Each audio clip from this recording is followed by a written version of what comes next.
Hey guys, welcome back to another episode of me and George chatting away. We've already blabbed a little bit before we hit record, and we've already had 2 calls that went down the drain due to our awful connection. Apparently the postman has already come, so George's dog shouldn't go skits in this episode. However, I know that some of you like that happening, so potentially you might. But yeah, so before we actually started recording, but after one of the fucked up calls, we were talking about George's morning routine. So George first initially told us that he actually gets out of bed as the first thing that he does in his day, which is it's quite unusual. That's quite an unusual way to start the day for George, removing himself from the bed. Believe it or not, people sit on their phones. I know, oh mate, I've never done that in my entire life. I can't do that. I find that so horrible in every shape or form. And apologies to anyone that does that, but I cannot fathom just the first thing that I do in my day being sitting in bed on my phone. I mean, for me, like, my phone is work, so if I get up and start my day in bed on my phone, it just makes no sense to me. So I like to get up and shower first. But talk us through your morning routine. So talk us through what happened this morning, and then people love morning routines, mate. People fucking love them. So my morning routine is obviously I get out of bed, I run. Well, I don't run to the toilet. I go to the toilet, obviously do the business that Depends needs to how be the stomach done. feels, right? Yeah, You might run if you've got like issues going on. Too much asparagus. Depends what's going on that morning. And then I get the old scales out and I'm thinking, please be heavier or please be lighter, depending on the goal. Normally at the moment it's like, please be heavier, please be heavier. Hop on the scales. What weight? 180 this morning? Oh, not yet, mate. Nearly. And then I just go back into my room, shove clothes on, get out of the house, grab my bag, go for my little 6K walk. 6 to 7K, yeah. Yeah, roughly around there. End up at like Asda. I've got like a little route I've planned. Okay. End up at Asda. Get my little bits and bobs. As we were saying, I like to shop every day. People want me to do like a bodybuilding food shop on like YouTube and stuff like that for like a week on a budget. But I'm thinking I don't do a food shop every day. I never run out of food, if you know what I mean, fully. I'm always just topping up. Yeah. Especially like we said, vegetables and stuff like that, because there's nothing worse than going to get a bit of, I don't know, asparagus or having a green bean. Yeah, it's horrible. We don't want that. So I kind of get mine freshly every day, especially with the veg, and mainly the meats. Like I can't stand getting my beef mince and there's like black bits at the bottom. You know, it's no, fuck that. Even though the colour is originally black, believe it or not, I think, but like that's it's the original fine colour. When it goes black, but yeah, but I'm like, nah, fuck that. I actually bought loads of green beans from Sainsbury's the other day because I love green beans. I eat them a lot, and all of them, every single fucking packet was had like a bacteria on it. They were all mouldy, every single pack, and they were all in date. So I looked at them and I just thought, fuck this, and I binned them hard in the garbage, in the trash can. And then never will I buy green beans from Sainsbury's again. I actually walked to a store that's further away purely for green beans. I'm not giving them my business. Oh yeah, I'm a bit like the same. If I have a bad experience with a supermarket with like asparagus or something like that, I'm off. I don't. Now, which green beans do you like, George? Do you like the trimmed ones or do you like the ones with a bit of density to them? Trimmed, 100% trimmed. Really? Fucking hell! I can't have no dense big fuckers. I've got to have them trimmed green beans. Fine. They're called fine trimmed green beans. Oh, lovely. Fucking hell, man! I don't like those green beans. I love them. They're great. Danny bought them the other day when we were in Tesco. I was like, what the fuck are you doing? She said, these are nice. And I was like, no, they're not. They're not green beans. They're like chopped little bits of fibrous bean. I don't like biting through a bean. It makes me kind of just, something goes off in my brain. Cringe a little bit. You know what I mean? It just it makes me cringe a little bit. But it's weird. George likes a certain type of bean. Oh yeah, with bananas and that as well. If anyone got that, that's a good joke. With bananas as well, I can't cut up a banana and just eat it. I can have it on top of my oats, but I can't literally bite into a banana. You know what I mean? Oh no, fuck that! Mate, for a long time, for a long time, like a year, I've always been like super regimented with any structure that I adopt in my in my nutrition. And one of my initial structures was from my first ever coach that I had, and the on the meal plan it was one banana and like 60 or 70 grams of what's the carb, the most basic, maltodextrin or dextrose, and whey post workout. So I always ate a banana post workout, and it was always shit as well, because like you'd put it in your gym bag, and then afterwards it would, like, if you chucked around the bag, it'd be all bruised, and you just shoveled it down the gob. I used to quite look forward to it though. But yeah, mate, I've got some bananas sitting over there. I couldn't think of anything worse than putting one of them in my mouth. Yeah, like I'm the exact same. I love chopping it up. Now I chop it up on the oats, and especially if it's still a bit ripe, then I'll put it in the microwave for a little bit with the banana on top. So it gives the banana, softens it up just a tad, just a little bit, just enough to make it go down the esophagus that little bit better. I always spend about like 2 or 3 minutes looking at what bananas. I can't buy any banana that's got green on it, like green little stalks or whatever like that. I have to buy them freshly, like done and ready to eat. Like, you know what I mean? I can't have, if it's still like hard when you kind of put it in your mouth, the texture's just, it's all off. Oh yeah, no, we don't like anything hard going in. Nah. The texture's just needs to have a bit of squidginess to it. Oh yeah, texture's awful. Yeah, it's just not for me. Not for me. Yeah, I always prefer it soggy over hard. People are like, what the fuck is going on here? But no, we're talking about bananas. Shit podcast. But yeah, my morning's pretty much like that. Come home and then I'll shower, then I'll eat, and then I'll start replying to clients and WhatsApps. Where's the meditation? Like, where's the apple cider vinegar? Where's the praying? Where's like what are you doing, man? None of that. That's just, I listen to my music. That's my meditation when I go see, this is the thing, right? I don't think that you need to do any of the whole holistic approach to a morning routine unless you feel like it gives you benefit. Absolutely. I've tried to fit that mold. Me and Callum were actually talking about it when I was up at his at Frontline, and we were talking about morning routines, and we've both tried the whole get up at 5 a.m, like meditate, then do your work and all that jazz. I found the best ever morning routine that I liked the most was getting up early and actually cracking on with work straight away. Like I do love the morning walk, but with the amount of work that I sometimes have to do in a day, I sometimes go on that walk already with a bit of anxiety that I know that I've got a lot to do. So I prefer to get some of it done and then go for a walk.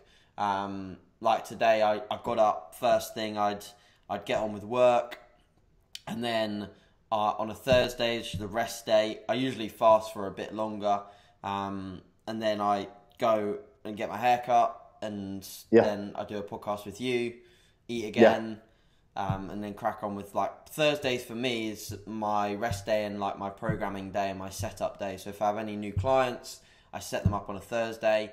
If I have any programming to, like, new programs to write, I write them on a Thursday. Definitely. So I said that on my story last week. It's like rest days for me have been a lot easier recently, just because I've made myself a little bit more busy on those days. Just applied similar structure of a training day, but without the training bit. Training 5 days a week is working a lot better for me than 6. Are you training 6 or 5 days a week at the moment? 5. I train 5. I'm still doing my 3 days on, 1 day off. Although I dread rest days, but I do, obviously, my programming, I try and keep a lot of my check-ins and stuff like that on a rest day if I can. And I'll do some little bits like go get a sunbed on a rest day. Little bits like that, just to kind of, because there's nothing worse than just thinking about, right, when's my next meal? I'm not training today. What am I going to do instead? You need to keep this very busy on a rest day, and for me, I do like little bits and bobs that I need to do as well as work, and I try and keep myself busy because, like I said, nothing worse than sitting there just thinking, meal in 2 hours and 20 minutes and 45 seconds. Don't like that at all. You don't. It's a terrible relationship, I think. How was Nathan's show then? Because you did that last weekend. Yeah, mate. He was on first. He was obviously with the first timers. Okay. It was the South England Classic was the first time it was ever ran. I've never heard of it before. It wasn't the UK FBA. No, it wasn't. And yeah, Nath, I think there's 5 in his category. A lot of them were older than him. A lot of them were just, I'll be honest, were just bigger than him. Sure. But there were some people there was a geezer that was a lot bigger than him, but couldn't pose for shit. He was like the most wonky. He was like all over the place like this. Tam was all over the place. And Nath just beat the people through condition. He looked great. Don't get me wrong, he looked absolutely great. But he came up with people who are a lot older than him. Yeah, sure. Which was, and again, these people had a lot of years on him and a lot of more maturity and just generally bigger than him. But yeah, he did well. He did. Yeah, good man. He did better than what he thought he was going to do anyway. So that was. Yeah, he looked fantastic on the videos I saw. Just needs more muscle. The weird thing about Nathan, right, is like he's so fucking strong. So fucking strong. Like, especially on pulls. Like, pulling is just ridiculous. But it doesn't show in his back yet, I don't think. Like, his back doesn't look that thick or dense. Like, he's I've said to him he needs to work on his more. He don't get me wrong, he's strong and stuff like that. His back there is tissue there. Yeah, of course. I'm not saying he doesn't have any tissues. Yeah, of course. It just doesn't look like the back that you'd think it would look if you compared it directly to the strength that he has. Absolutely. He's way stronger than me on pulls. Yeah. But he just needs to work on a little bit more detail. It's great doing deadlifts, pulling 250 and all that kind of stuff. But when it comes to, let's say, doing dumbbell rows or, I don't know, any upper back kind of fitness, he just needs to work on that a little bit more for me. But that takes time. He'll get there, exactly. But I'm excited to go back training with him and stuff like that. I think I'm going to try and push with him tomorrow. He's quite a good pusher as well. Like he'll press like the 50 kilos for numerous amounts of reps. He's a lot stronger than what I am. That's fantastic. Sure. So I'm just try and keep up with him. You know what I mean? And I like that. I like training people stronger than me. Yeah. Because it pushes me. Tell me about it. I'm thinking, I'm going to try and, although I keep in mind the kind of like standard, you know what I mean? I don't try and think, right, because he's doing that, I'm going to try and do the same weight, but it motivates the fuck out of me I need to get stronger, you know what I mean? So yeah. I just love trying to keep up. That's all. Yeah. Like when I train with someone that I know is stronger than me, I always work in like correlative terms. So I'm like, am I this close? Should I be this close? And things like that. Yeah. The most demoralizing thing at the moment is like on high rep shit. Like, because I train with Danny quite a lot on legs. High rep leg extensions, high rep leg curls. She's actually very, very close to me. Like we were doing a superset of like high extensions, leg extensions, and I was doing like goblet squats as well. Like there's a big giant set at the end. Yeah. She was like breezing through it, and then I looked at the loading that we had on the leg extension. It was like 5 kilos difference, and we were doing the same reps.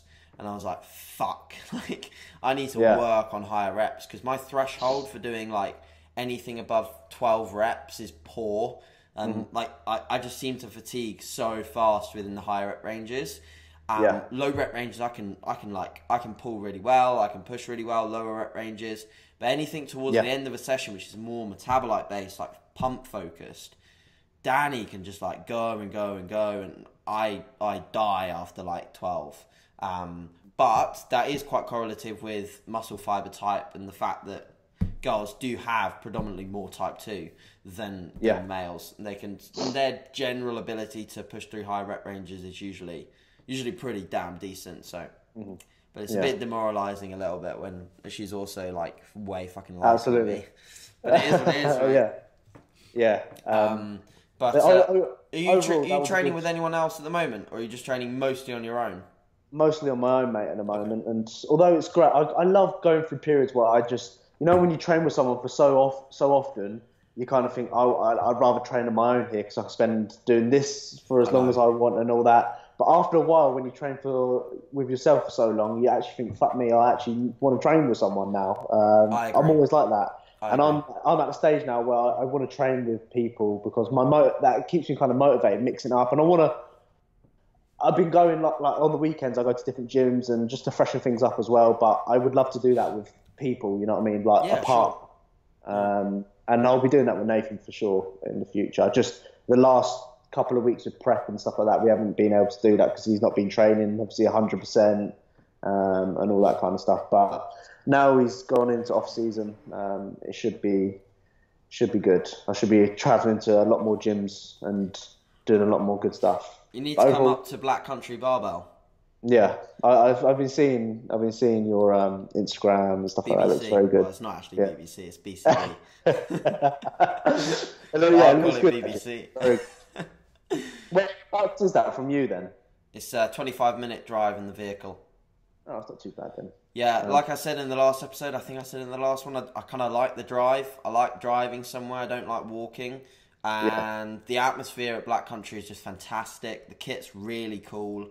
One of the things I think about it is the fact that there is choice and there is good equipment and there's a lot of sort of different barbells and machines, etc., and attachments, but there's not too much. There's not like you don't walk in there and you're like, fuck, what do I do?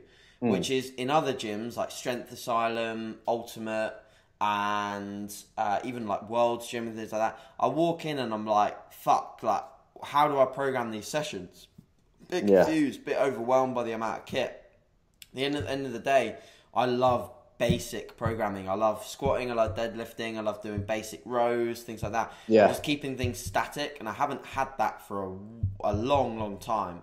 So I'm really excited to I pay for a membership there. I'm going to train there pretty much every session when I'm in this area, when I'm not in Sheffield. So my two gyms will probably be Black Country when I'm down here, and then Iron Athlete when I'm up in Sheffield. And then I'll just use Ultimate as it's literally a 5-minute walk down the road. I'll use that for cardio on rest days.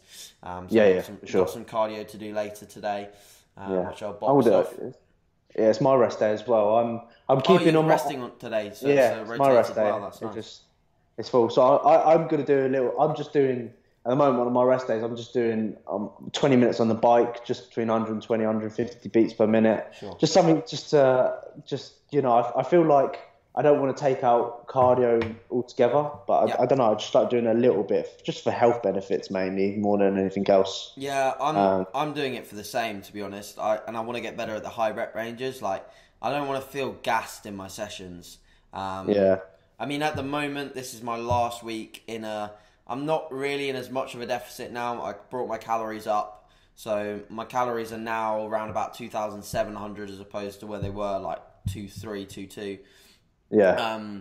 I'd say I'm still, to be fair, when I'm kicking over nicely, when I'm sort of below 170 pounds, my ability to sort of lose and drop on higher calories is better because I'm just more sensitive to everything.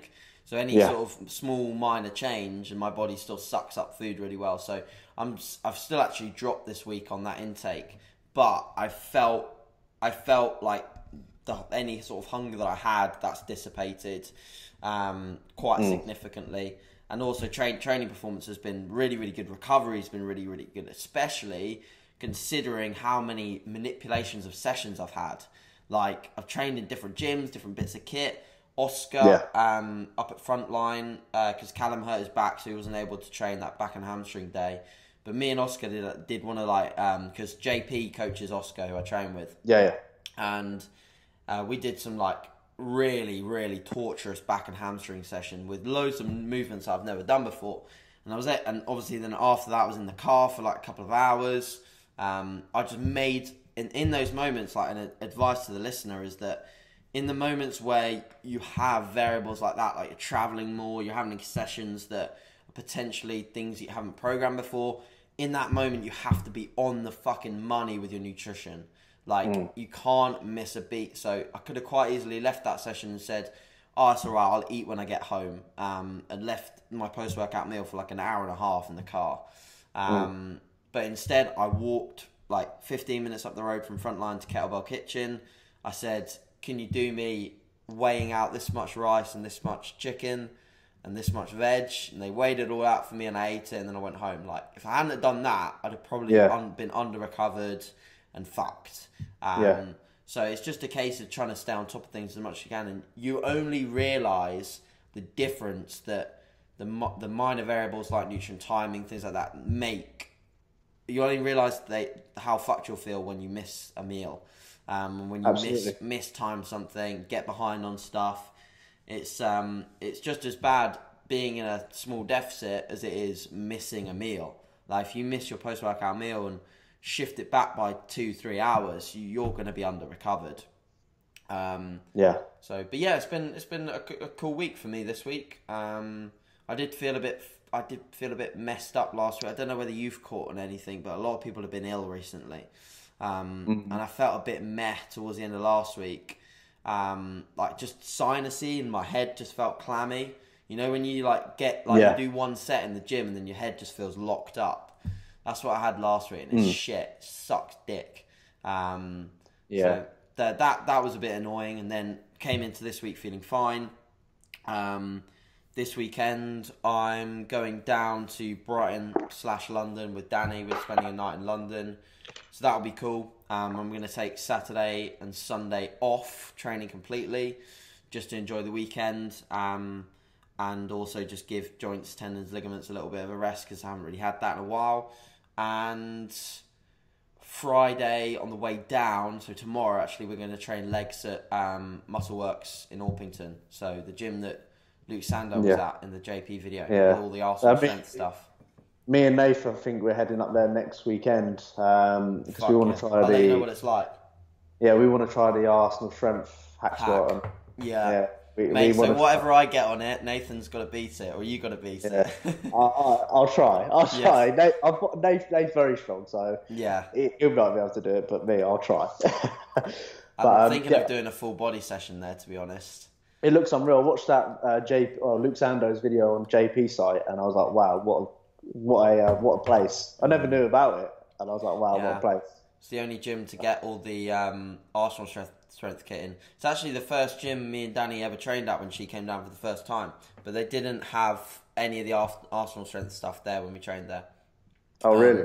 Okay. Yeah, it was. They have a really nice pre-core hack, machine squat though. It's more of a V squat. We've got one at our gym. Sorry, I've got one at my local gym. It's nice to do it the wrong way round, and do it as like a front squat. I quite like that. So you're off today. What you got tomorrow in terms of training? Push session, mate. Push. Yeah. I really need to. That's one thing. My chest. I'm very front delt dominant. I don't know why. Very my delts, my arms are quite. Not, I wouldn't say bigger than what my chest, but my chest is a lot far behind. A little bit. Yeah. So I really need to prioritize. I implemented the barbell bench press. Reset that. Barbell back squat. I implemented that. Low bar. Last session. Yeah, low bar. Down to the abdominal area. Just carrying it on the lumbar. Pressing. Yeah, literally. And I reset that. Woke up next day with hideous chest arms. Nice. So the goal is just to progress that again, because that's something I used to do, but I used to get injured all the time from just doing it over a period of time. So we'll try and be smart with it and try and progress that, and just I need to prioritize my chest a lot more. So gonna try and see if I can train with Nath tomorrow, just to get a bit more motivation, and just help. Sometimes I need a spot with pushing as well. Same. Same. Especially with high incline pressing, I can't get the first rep up. Yeah. It takes away as well. Like it does. You bang them up like this. You're like fuck. Like, and then that first rep you're gone. Like with the 40s, I bumped.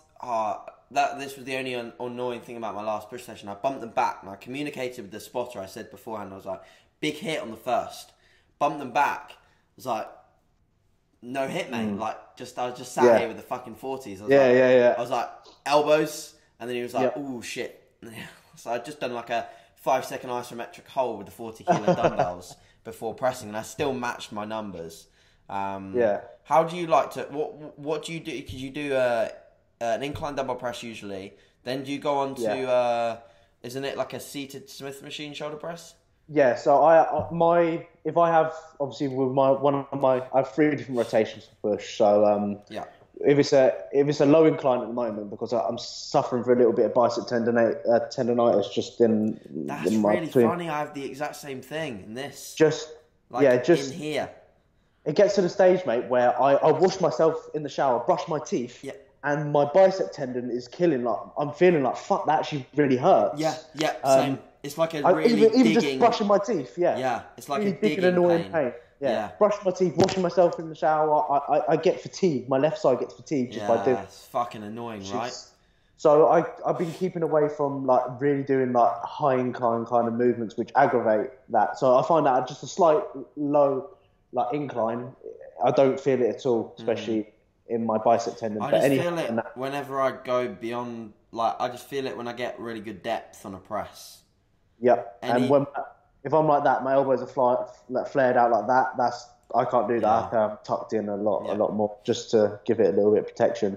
And then I'll typically move into like, at the moment, it's a hammer strength shoulder press variation if I'm doing a low incline. Behind the neck? No, it's just like the ones where you kind of, I've done it in a few videos. Are you sitting backwards like that? Yeah. The handles are here. That's a behind the neck press. Yeah, you could say. It is. Look at the machine. Okay. I don't know. It will say behind the neck hammer strength press. Oh, is it? Yeah. Okay. So even know. You'll be working a little bit more. You're still working a lot of anterior delt with that, but you'll be bringing in more, potentially a little bit of rears into that movement, just because of the angle. Like your press, the press ends here. It's like almost a bit behind you. It comes forwards here, and then you're pressing almost a little bit. You're pressing away and backwards away from yourself. So if you think about where that's contracting, you can already feel that in more of your rear delt than your front. Like if you think about it, comparison to something like this, where you press in a forward line, you're pressing in sort of a backwards motion. It's a great movement though. Like I love them. Kevin Marone was one of the biggest advocates of doing a behind the neck press. I don't like doing a behind the neck press with a barbell. It's very dangerous. But it's great for mobility if you can do it. If you can get a barbell or a preset barbell behind your head, you've got really good mobility in that range. So but besides that, mate, like good week in general. But yeah, mate, all in all, cool. pretty good week. Quite happy. You? Everything good? Yes, good. I'm good. Deadlifts went well yesterday. Obviously got a cool weekend to look forward to this weekend. UK DFBA was good. Got anything planned for the weekend? Yeah, I got London, mate. I just told you, Melon. I know. But I'm saying, what have you got planned in like London? That's what I'm trying to say. Oh yeah, shit. Okay. So we'll go out for food Saturday night somewhere nice, probably like steak or sushi. We haven't booked anywhere for that yet because it's really hard to book in London because everything gets booked up super fast. So we'll just we'll find something Saturday night. We'll explore, go probably Borough Market, Covent Garden, London Eye kind of thing. Go get some good steps in, be tourists, take some selfies with the Chinese people. They all love that shit. They love all that. Yeah, they take like shit selfies as well, like in front of a tree in a random park. They take them around fucking Birmingham as well. There's like this like weird bridge near the mailbox, and you always see them going like, bridge. It's a fucking bridge. There's nothing special about this bridge. But fuck me. But so we'll do that, and then Sunday morning after we stay the night, I've booked the Duck and Waffle in the Shard. Okay. So that would be good for breakfast. It's like super early though. Like usually I'm not eating my first meal until like sometimes like 10, 11 a.m. We booked it for like I think 7:30. So my stomach's gonna be like, what the hell is this? But yeah, that looks fantastic. As long as it's nice weather. The weather's shit today, so hopefully it'll be nice. But that's the plans for the weekend. We may end up training on Saturday. It depends what we do, to be fair. We may end up going to like Muscle Works or something like that in like Bethnal Green, because that's fairly central. But probably not. We want to aim to be tourists. We might also do something like random, like go to the Science Museum or something like that if we fancy it. I kind of like shit like that. I kind of like being a kid. Yeah. Well, try and make the most of it until you're 30, you know, when you can't do that shit. I think when you're 30 or late 30s, potentially, you might have a kid and then you get to go to the Science Museum anyway. So, but it's never the same. It's not the same. I think it might be better. I think it might be better going with your little one. I don't know. Who knows? Who knows yet? Don't know. Who fucking knows? But Let's get to some of these questions then, boyo. yeah, go for I've it. got one. No, I'm joking. I was gonna say I've this is got gonna one, be two, short. three, four, five, six, seven, eight, nine. 9 questions. I've Let's got go for the 3, first one. 6, 9, 10. Jeez, you 10. got more than me. Hey. Savage. You got more followers and less questions. Uh, Okay, so the first one from Joe Jansen. Views on cold showers. They beneficial? Me, I've done it in the past, and I just think, what's the fucking point in this? Why put myself through this? Oh, yeah, great. It might not wake me up, but I can just have a hot shower. That'll wake me up. If I have it really hot, that'll wake me up, I'm sure. Yeah, it'll Like, burn you. yeah, Scald you. exactly. I've So, actually, me and yeah, Jack Thorburn started having them. Well, actually, I started having them literally after I did the Worlds.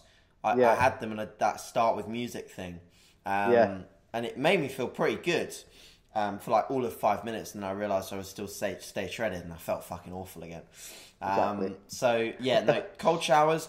I think they're nice. They do wake you up a lot. Like they wake you up a fuckload, especially if you use like tea tree original gel as well. Like you'll be burning and you'll be burning. Like, you won't Yeah, be able to get warm again.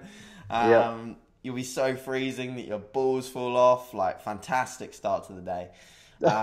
But yeah, I think they build a good amount of what I found is they build a good amount of mental fortitude at the start of the day, because you look at the shower when it's running freezing, you know that stepping in it is gonna fucking hurt, and then you're like, Yeah, ah, yeah, fuck, and you step in yeah, and yeah, you're yeah, like yeah. you're clenching everything, and then you start to relax as your body accumulates to the temperature. So yeah, I kind of like them, but I'm not doing them at the moment, and I don't see myself doing them again because I used to dread waking up. Yeah. me and Thorburn were doing them throughout the winter when it was snowing, and Yeah. Thorburn messaged me one morning. He was like, "Mate, I swear I've got like hypothermia, so I cannot get warm. I just had the coldest shower ever, and you can't get warm again." So yeah, I wouldn't recommend them. Like, and I found that actually, like, I started to feel really bad off of them. So yeah, my skin was red and things like that because I think I was actually Oh, scalding really? myself. Yeah, yeah, Ooh. yeah. Because it's like so cold, and then I was so cold for all of the morning that like I don't think my body was sort of appreciating that too much. So yeah, Joe, maybe like try one now and again if you fancy just making yourself feel immediately freezing. But other than that, don't bother. Yeah, I wouldn't. I'd Next just stick with question, hot. George. From Neil Moore, he goes, reasons why you started training. Well, the reason why I started going to the gym was motorsport related. I wanted to get better at being fit in the kart when I was racing karts, Yeah, and outside of that, then when I looked into like aesthetics, that I think it was more so like I wanted to just look good, like in a tight t-shirt. I used to wear this like every house party. I used to wear this Fred Perry polo, and it was one of yeah, those like skin fit ones. So it was like lycra, like it would stretch. yeah, yeah. And I remember like the first time I think it was like a small or an extra small, and the first time like I was like ballooning out of that, I was like, fuck, I'm like the biggest thing ever here. So it was probably to like fill out clothing and just to look more aesthetic. Um, maybe to attract more females a little bit, but I genuinely from the start of training I genuinely enjoyed training, so Yeah. it was a bit of both. What about you? I started because of WWE wrestling. I used to Oh watch really? it, and I remember seeing it was like Batista. He did like he goes on the old turnbuckle, whatever you want to call it, thing, and did like a most muscular. And I was like really impressed by You were like like, fuck that. me. And I see Brock Lesnar walk down with his traps. Like I was like, wow, like who's these guys? I just wanted to be like that. And I Yeah, was so obsessed with like their weight. They were like 6 foot, 312 pounds. I was like, wow. yeah. And I just started training, and I used to go gym on the Saturdays, just the weekends when I was at school, train arms, and then that was it. And then just got into things, and then took it more serious, and then so yeah, I'm here now. Pretty much how I started. Did any of your friends take the piss out of you when you started training? Not really, to No. be fair, mate. They only started taking the piss when I took it more serious, if anything, and I was like, well, they're not my Posting mates, on really. Instagram and stuff. Yeah, Yeah, they're yeah. like, why are you posting this deep little emotional kind of quote? And they're not my friends anymore. So Get out of here. that's yeah, that kind of just sums that bit up. Cool. But yeah, that's how I Nice. started training. I've got like 3 questions on bloody GDAs. So last night I got asked the question, do you think GDAs are beneficial? And on my story I said yes, as long as they're used right. So Yeah. I'll use this period of time to determine what I feel is using them right. So in a surplus, I like to add them in at certain phases, purely to keep blood glucose levels in a reasonable range and utilize the carbohydrates that we're eating a little bit more effectively. So essentially, some of the main ingredients in glucose disposal agents will help with the uptake of carbohydrates. They'll help to be utilized more efficiently, and essentially just pushing them where we want them, which is intramuscular. Okay, so that's going to help with utilizing them correctly, using them as fuel for sessions, and etc. etc. It's also going to help from a point of view potentially in a deficit. There are some ingredients that can help with lipolysis, which can help with fat burning. So potentially you could see the usage of them in a deficit at certain meals, which I'll talk through now. So in a surplus, I'd only recommend using them with your meals that are outside of training that are inclusive of carbs. So if you have, for example, a meal plan or a structure in your day where there are carbs in most meals, which some people roll with, some people feel good off of that, which is fair enough. I think that is something that I'm going to play about with as my food comes up. I'm going to play about with whether I want to stick to a strict nutrient timing approach, so just carbs sort of pre, intra, post and post, or whether I want to sort of situate more in like more spread across the day, but obviously making the pre, intra and post a little bit bigger than the rest. So I like sort of playing about with that. And if I was to do that, say if I was to have carbs, let's say in meal 1, and then pre-workout, and then intra, and then blah-de-blah, I'd probably have a GDA with meal 1. I'd probably have a GDA there because I want to utilize the carbs effectively. I haven't trained, and I haven't therefore created the demand for the carbohydrates necessarily. So using a GDA in that window also to keep blood glucose manageable, and also not to feel super sleepy or redundant or tired after eating that meal. I think a GDA would help in that window. So maybe meal 1, if you're not training if you are training immediately after meal 1, I'd probably still have one, because I would feature a GDA in the off season with your pre-workout meal. Again, this will help the uptake of that food, help it be utilized for the session. The one place that I see people using GDAs a lot, which I don't tend to agree with, is post-workout. I think you are creating an environment already through your training and upregulation of mTOR, etc., in which we can uptake carbohydrates perfectly fine without the use of the GDA in the post-workout window. However, as blood glucose starts to rise after that meal, so after the post-workout meal, blood glucose will rise. Usually you'll be eating again in anywhere between 1 and 2 hours.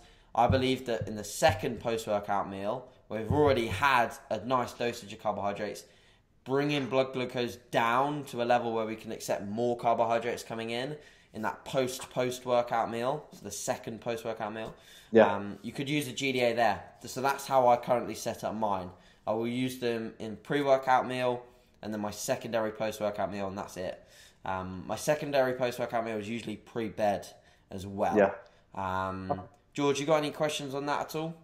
So for someone who hasn't used them like myself, I've never really invested into them. Is there a crazy additional benefit that you find from taking it, or is it just one of those things which you've seen a lot of people take on the internet and stuff like that, and they're obviously quite advertised a lot through companies and stuff like that say this is going to do this is going to do that? Do you think they actually provide the benefit that you expect, that you wanted to see? Because from my point of view, I feel like I'm not taking any of that at the moment, because I feel like I don't need to, and I feel like if something isn't working, like if I'm not able to digest carbohydrates or utilize carbohydrates, I may consider taking something like that. Yeah. But for me, when I find that I'm utilizing carbohydrates quite well. Yeah. My pre-workout's giving me a pretty good increase in obviously blood sugar levels, and I'm performing quite well off just doing that. Yeah.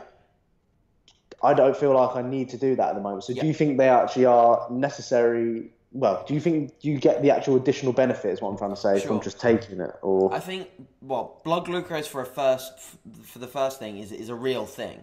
Like, yeah, of course. If at the end of the day, if you're in a sensible body fat range, you're weight training on a consistent basis, you probably won't see blood glucose readings that are anything to worry about.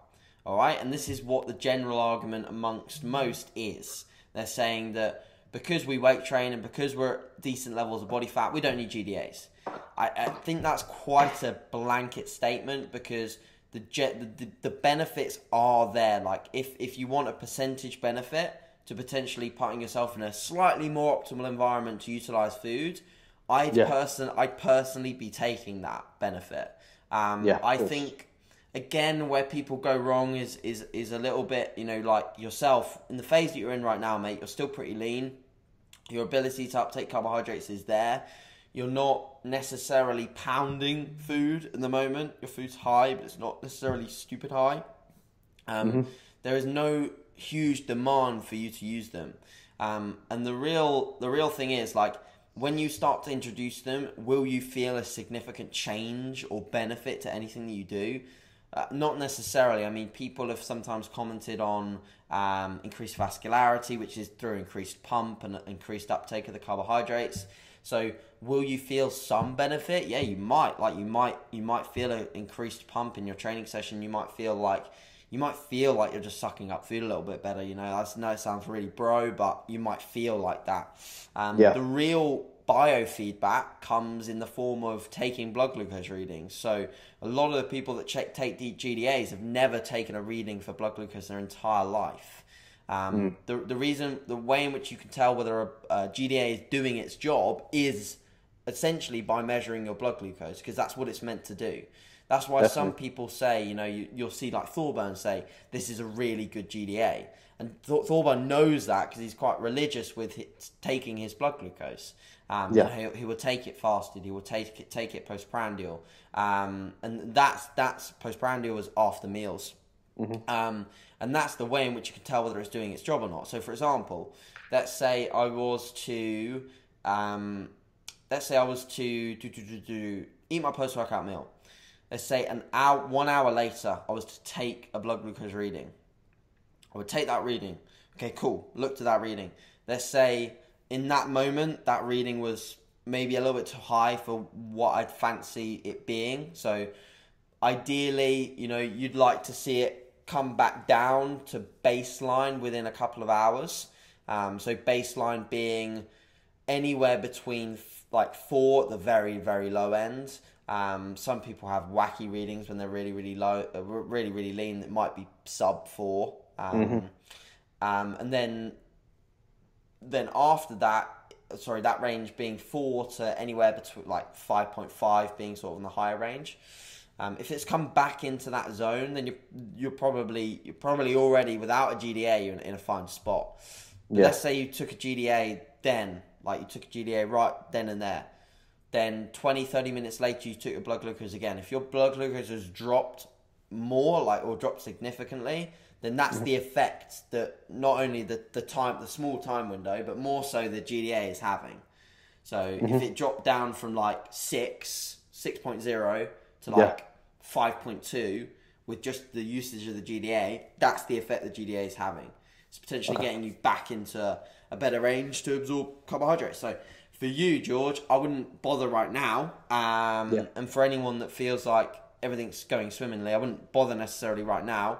But in the future, you could bother, and then you could also take blood glucose, and you could benefit from that. But meanwhile, there are so many other things externally that affect blood glucose that aren't just your body fat and GDAs, etc. Stress massively influences your blood glucose. Sleep massively influences your blood glucose. Training volume, training intensity, where you're at in a mesocycle, where you're at from a diet fatigue perspective, like everything externally and obviously internally as well affects blood glucose. So you can't just sort of think, oh, okay, I have high blood glucose, I need a GDA. You might need better sleep. You might need to lower your stress. You might need to fucking go and shag a bird. I don't know. I had to put in something that George would say. So you might have to get your nut in the game. But yeah, that's my opinions on GDAs. In terms of products that I do recommend, being very open and honest, the only ones that I would recommend, actually, okay, I have 4.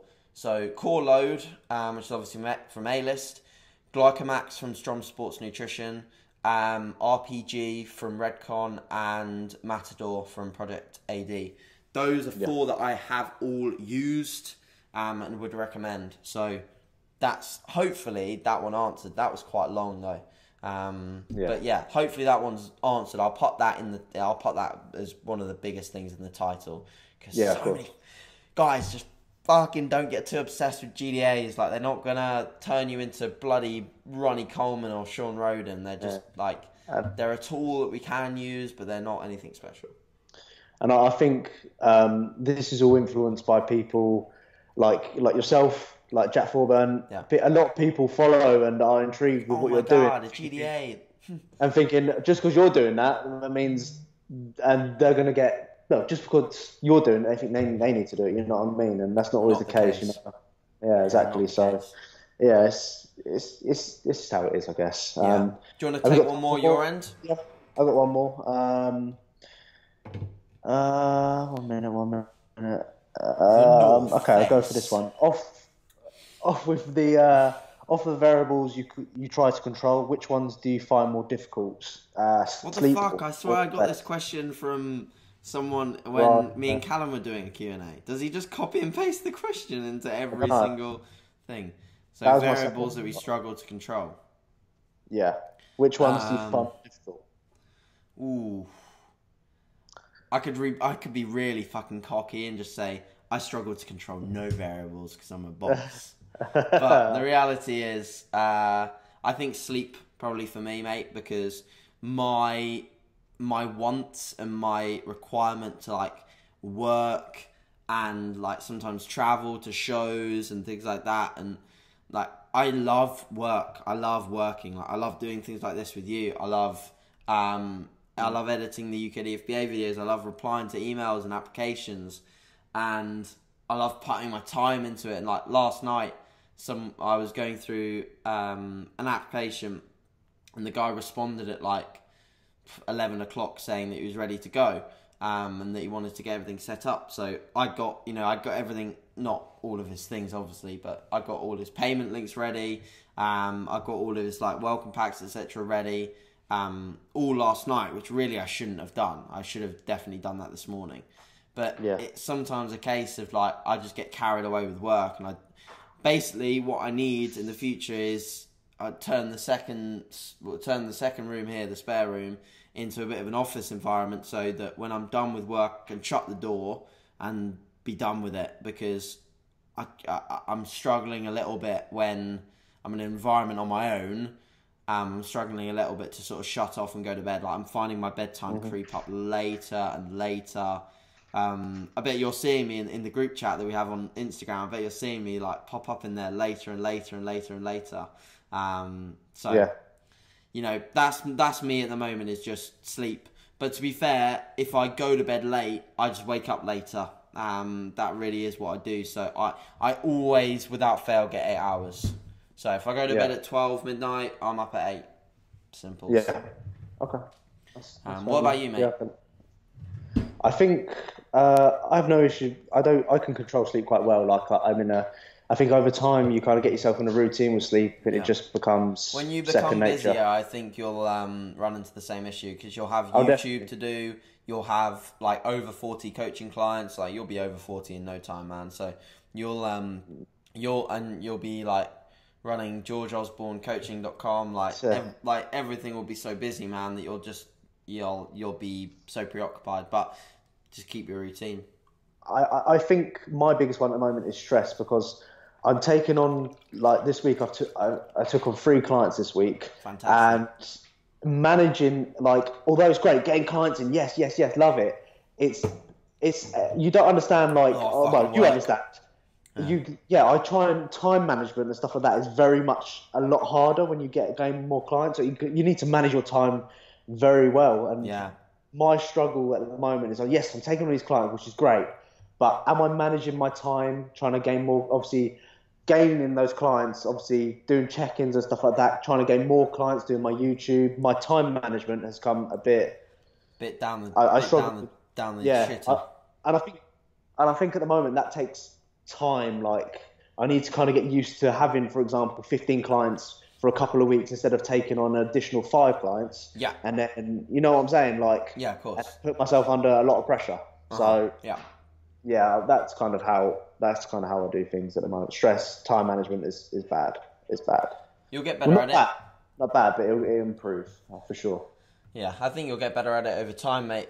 A structure to your day will come as you get more used to being a coach than just being at uni. But uni will have taught you a lot of structure, will have taught you how to tick boxes. And obviously bodybuilding teaches you structure. So absolutely. I think remembering the fact that you are probably ahead of a lot of people in terms of just daily structure and daily routine.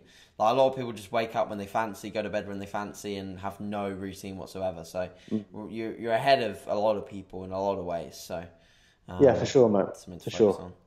But yeah, I think we'll wrap it up there if that's okay with you. Yeah, of course, mate. You got anything to leave on at all? Just make sure everyone that watches, get your fucking nut in the game, sort it out, and stop sitting there, just pissing about in the gym and chatting to your mates about the weekends, or texting your missus, or talking about how good looking that girl was you saw that Saturday night, and fucking actually train and stop being a little pussy boy and leaving 4 reps in reserve. So I'll just leave it on that. I'm so sorry to any listeners that do follow a 4 reps in reserve program. We still love you. Just please stop doing that. but yeah, no. We will leave this here. Again, thank you very much for listening. Please share this on all social medias. Please tag us. Please take screenshots of us and just share us across the entire interweb. We really appreciate the support on these. We really enjoy recording them. We have a laugh, we have fun, and we'll keep them coming every week as long as we can do. Yes. They are the most popular podcast so far in terms of consistency. So yes, I'm loving it. All right, guys. We'll speak to you next week. If there's anything you particularly want us to cover, again, just use the Q&As that we pop on Instagram, or just comment below. And we'll chat soon. Cheers, guys. Cheers. Thank you. Peace.